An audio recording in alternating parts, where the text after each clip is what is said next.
Linjani, Makadi. Hello. Today is Wednesday, the 28th of July, 2021, and today's Watchlist candidate is a Pan-Africanist marketer and an economic empowerment activist by the name of Comrade Rutendo Matinyarare. Again, today is Wednesday, the 28th of July. Today is Wednesday, the 28th of July, 2021. And today's watch list is a Pan-Africanist marketer and an economic empowerment activist by the name of Comrade Rutendo Matinyarare. Right. Comrades, let's talk about this marketer. This is a cadre who is right now a resident in South Africa. And being a patriotic Zimbabwean, he has taken it upon himself to defend Zimbabwe as his homeland and is refusing anybody, wherever they come from, whether it's a Westerner, whether it's an Easterner, whether it's a diasporian Zimbabwean, from badmouthing Zimbabwe. Hadi kukunzwa mchita badmouth Zimbabwe. This comrade is Rutendo Matinyarare, RBM for short. Well, the Herald article that we were reading when we were researching on our fellow cadre, Matari was using RBM. So, I don't know, there's something about RBM that just sounds, levels. So, anyway, Rutendo Matinyarare, a.k.a. RBM, is a cadre, first and foremost, and a Zimbabwean.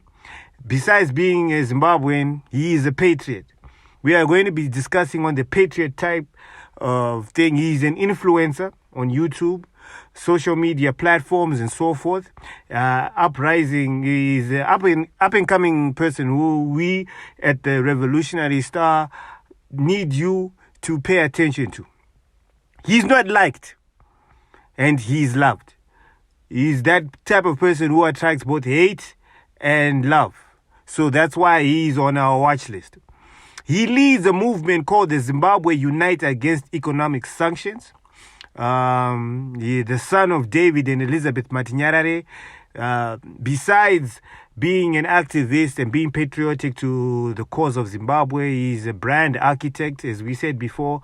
His professional experience is in marketing. He's a known professional marketer. Of course, he's a communicator. This guy has been on TV, SABC, and so forth, right? But his self-belief has always been about the betterment of Zimbabwe and so forth, right? Right now, as we're talking about him, the Zimbabwe Unite Against U.S. War Sanctions, that's the organization that he started. It was ZUAUWS. That's the acronym for it. Has been championing the cause on what we always talk about here, the Revolutionary Star, sanctions, Zidera, and so forth. This guy has been in the game. He knows it. He knows of how much it is detrimental to Zimbabwe, these sanctions that they are. At the same time, he's about economic upliftment and a mentality change when it comes to the way we as Zimbabweans view ourselves in the first place. So this is the person we are talking about today. He has a branding agency called Frontline Start Marketing Consultancy Private Limited based in South Africa. We suggest you go and you visit his website. So he's a director there at this company. Just visit that website again it's called Frontline Strat Marketing Consultancy Private Limited. Just Google search them, go check out the website, see what it's all about. Right?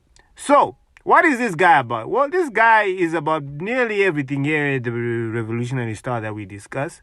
Whether he's a ZANU-PF member or not, Ipapo, we cannot verify. Hatizi where he stands. Maybe he's a card-carrying member, maybe he's not. However, the values and the fundamentals that he stands for are in line with ZANU-PF. Some of the things that ZANU-PF has been speaking on, the sanctions, Zidera, international law, the way they view Zimbabwe, the way that we've been placed in the same bracket as rogue states such as North Korea, Somalia, Sudan, for example. He talks about this.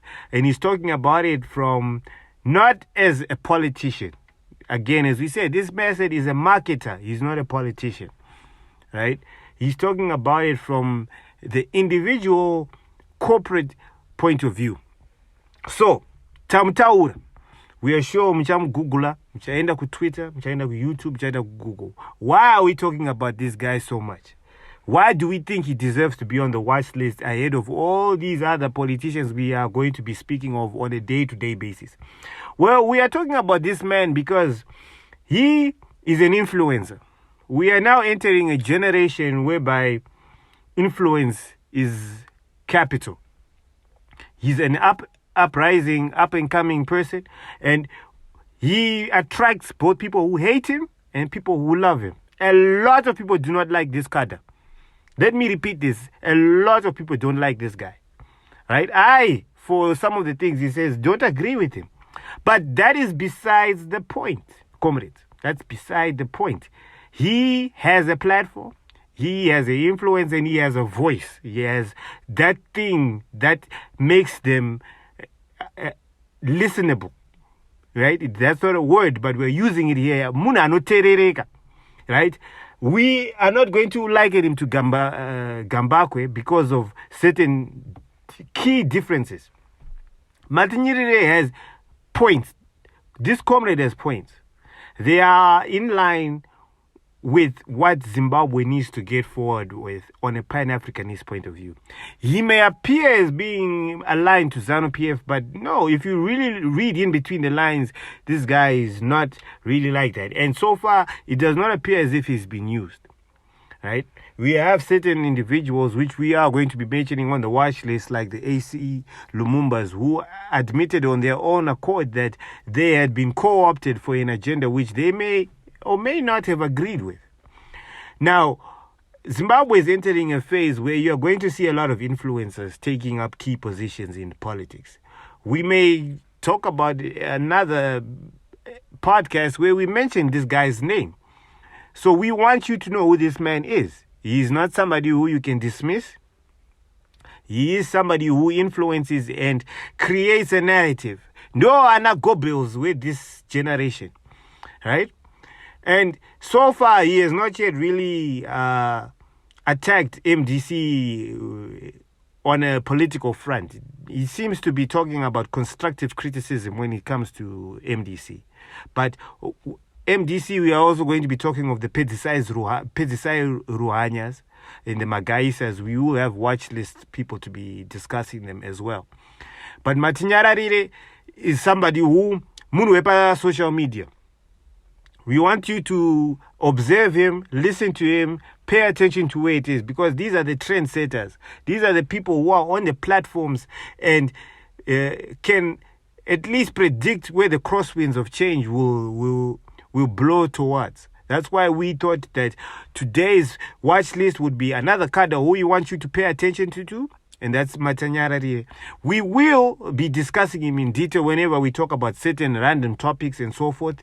We suggest you Google him, listen to some of his more popular quotes. He has great articles when it comes to fascism that we liked.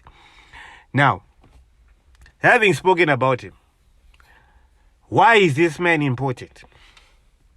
Or why is he a watchlist Cadre?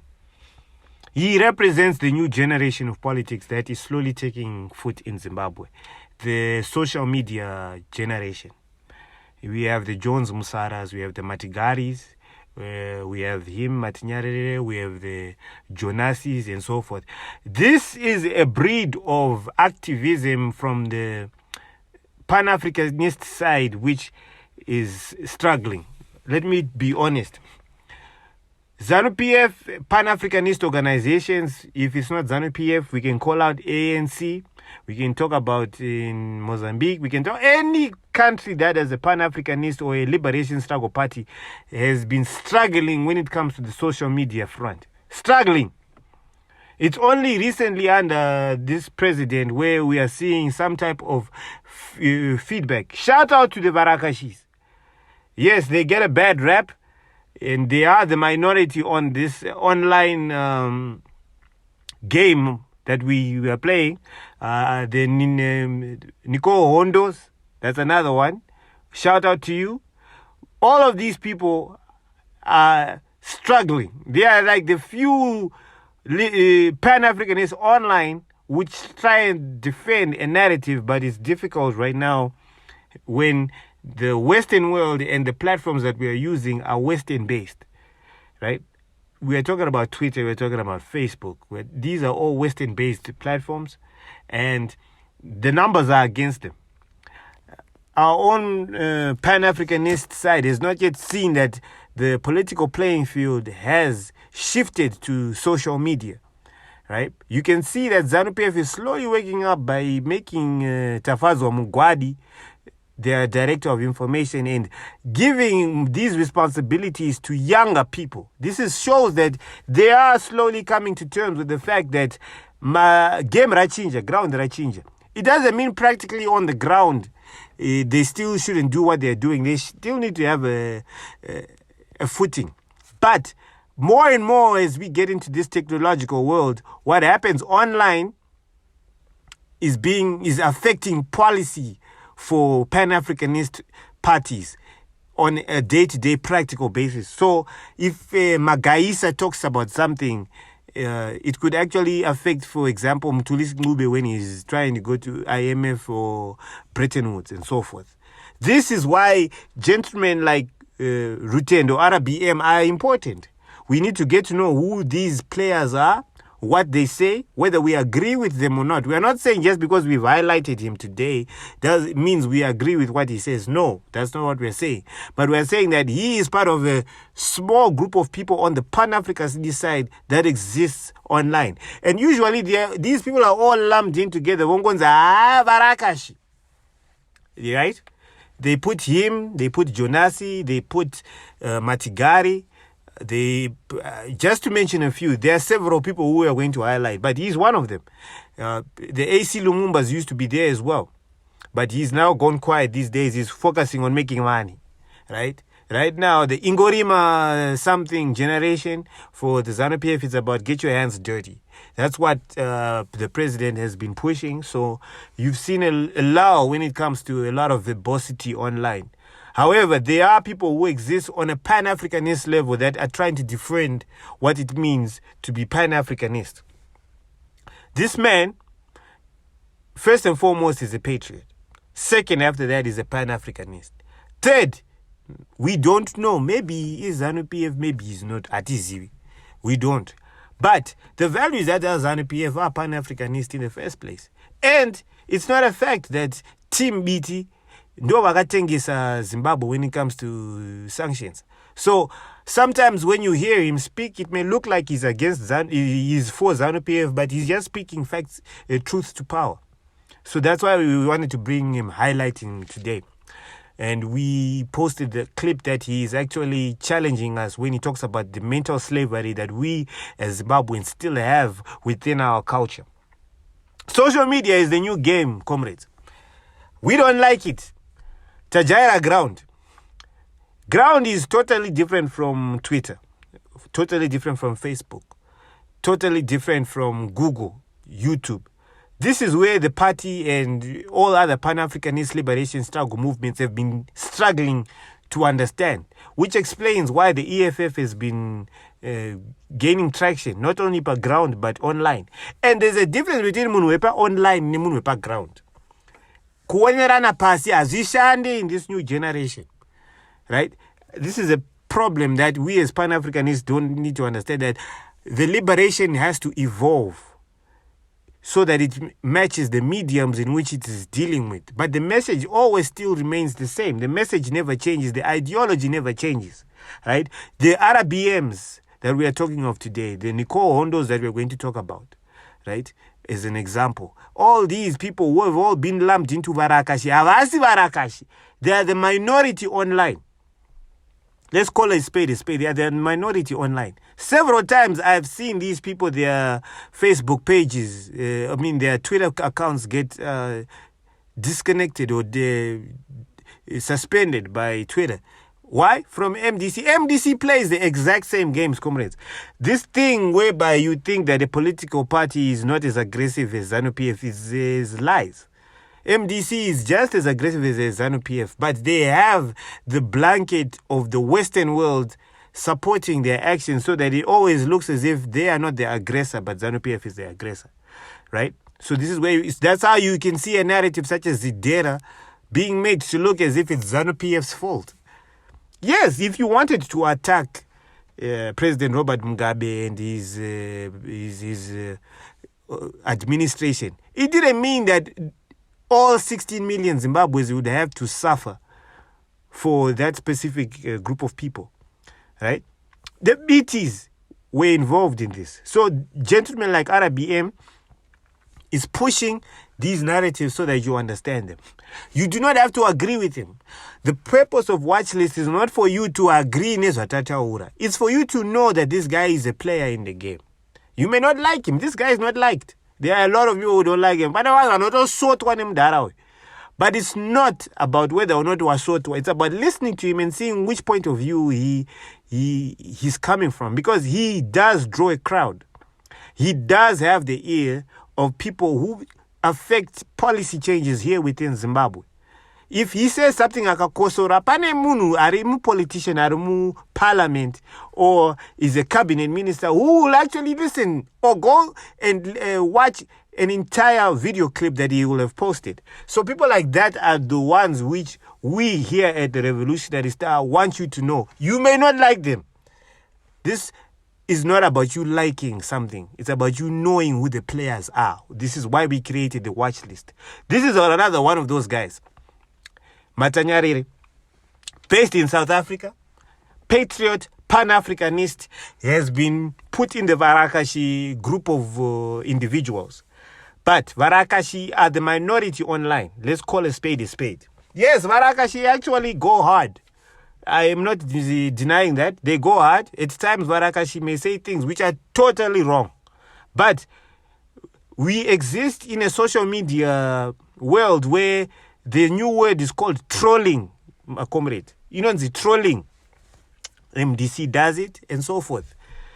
Right? If we don't understand the dynamics of how social media has changed, and we have a podcast coming this Sunday, not this Sunday, but one of these Sundays, where we are specifically concentrating on social media and how Pan-Africanist liberation struggle parties are slow to grasp the changing paradigm, the paradigm shift that is happening when it comes to the influence that social media has on administrative or bureaucratic policy changes within a country.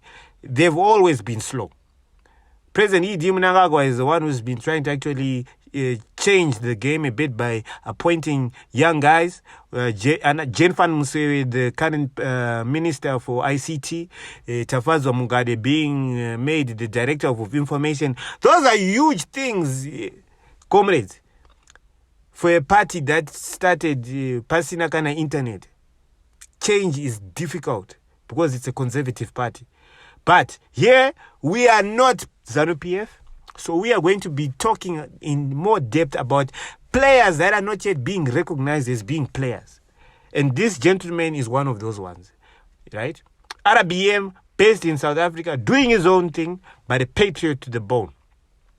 Does he say a lot of things we disagree with? Yes, but that's besides the point. He's a patriot first and foremost. And some of the things he says, zvinorwadza. But wakaona chinhu chichirwadza, it means pane chokwadi. There might be a vein of truth in there. So, if you don't know who this gentleman is, here at the Revolutionary Star, we are suggesting Google him. Chimboona kana 2 or 3 of his videos. Yes, you may not like him, he may rub you the wrong way, but just get to know him. Right? See the people around him, see who he influences. Right? Next time when you hear Opa Mchunguri say something and people think it's some dumb stuff that she said, where does she get the confidence to say this? It's because she may not know how to articulate it, but she knows where the problem is in diaspora. Right? Understand the person. Don't fall into the trap that the opposition does, where they try and caricature politician and make them look like a fool without understanding what was their point of view, their POV when they said this. Who actually listened to them when they said this and understood their point with at the same time understanding with, my elders. Saka elders sometimes in a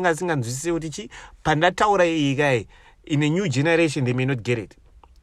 The Matinyarare, the RBMs understand this and are the new people who are trying to recreate or explain the perspective of elders on a social media influence type of point. This is an architect, a branding architect, a social media influencer, him alongside several other people who you will hear, if not this year or next year, as we talk about them one by one, the social media Varakashi side of ZANU-PF, which has not been getting a lot of attention and has been mischaracterized. Comrades, I really don't want to lie to you. These people have been mischaracterized and have been branded into a term called Varakashi so that they can be dismissed. It is a communication tool that is used to try and take out the sting of whatever these individuals may be saying. They know that, which is why they go harder. And at times it may actually end up appearing as if these guys are ignorant or but they have no choice because they're the minority. However, watch out for one of our podcasts where we talk about the social media and the social influencers that are redefining Zimbabwean politics. But before we get into that topic, we needed to highlight some of these key people. The same side where we have ZANU-PF affiliated commentators and influencers like Matinyarare. We're also going to talk about the MDC side as well so that we have a balance and you can get to know the players. However, this is a fellow comrade in arms. We know this man to be a Pan-Africanist. He's currently based in South Africa, but he is one of the people at the vanguard. Patriotism vanguard. Yes, this is one of those individuals who is at the vanguard doing the work where the work needs to be done. Him alongside Matigari and several other individuals who we will mention in future Watchlist episodes. So this has been me, Super Cabral, coming to you generally on your lunch break or wherever you are. Tichikoti, wakawana time, kana. Google this guy. Chimuona ma videos and remember him. Next time when we drop him, you know who this guy is. This has been us here at the Revolutionary Sir. Roger out.